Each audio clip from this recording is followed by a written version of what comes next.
On July 2nd, a giant alien mothership over 340 miles in diameter enters orbit around Earth.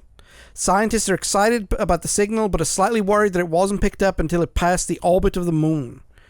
I love that scene because if you listen carefully, and they did this in the trailer to it too.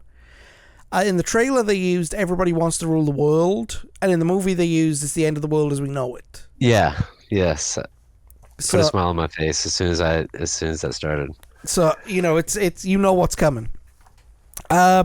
President Thomas Whitmore is informed during the morning about what has been happening. Whitmore, former Desert Storm fighter pilot, is having a hard time adjusting from fighter pilot to politician. Marilyn Whitmore, the First Lady, is currently in LA on a conference, but is due home on the 3rd.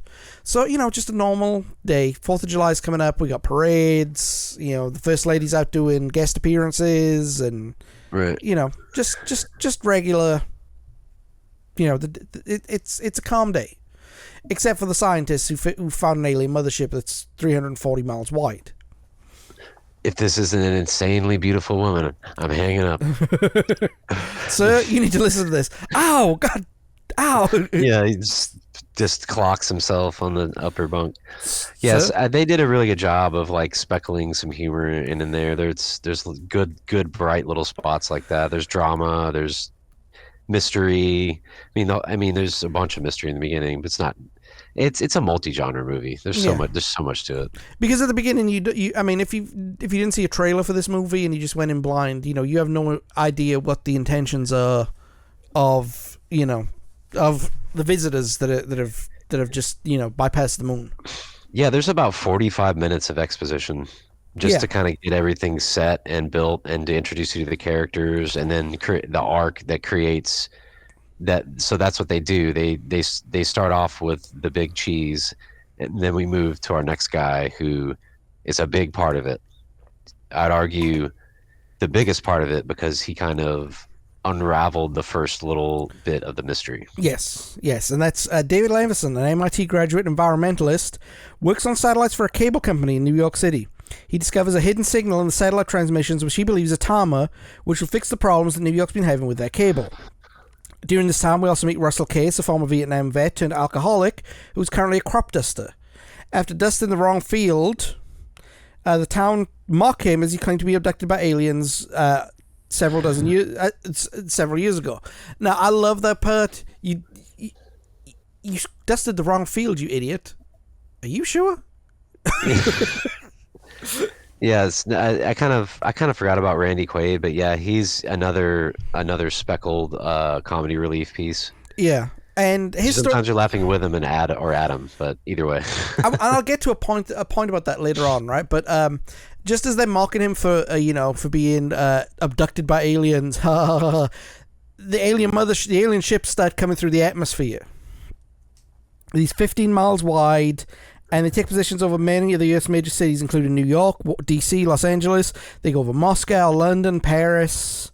Cairo, probably. Just any big populated place. Yeah, anywhere there's a lot of people, capital of the world, whatever. They've done their homework. They know where to go.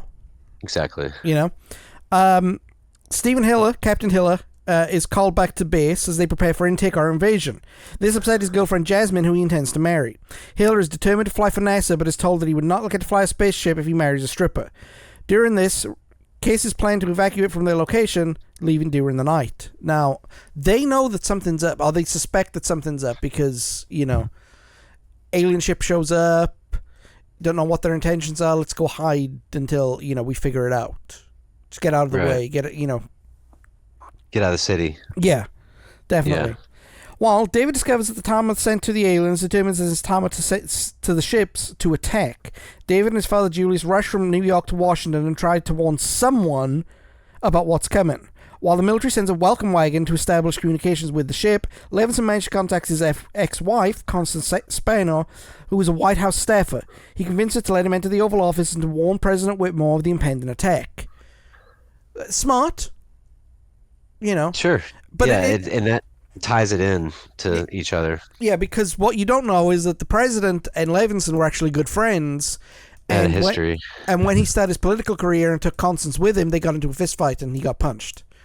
You punched the president? You punched the president?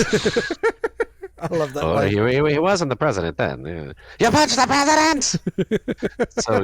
So good. And then, yeah, he punched the president. At the end, he's like muttering it. Yeah. The aliens. Okay, well, they sent the welcome wagon. The aliens destroy the welcome wagon, and the president immediately orders a large-scale evacuations of all the targeted U.S. cities. But the aliens attack with advanced directed energy weapons before the evacuations can be completed. The president, his daughter, portions of his staff, and the Levins narrowly escape aboard Air Force One as the destroyers waste to Washington, D.C., New York City, Los Angeles, leaving millions dead, which, Grim. What a way to start an invasion.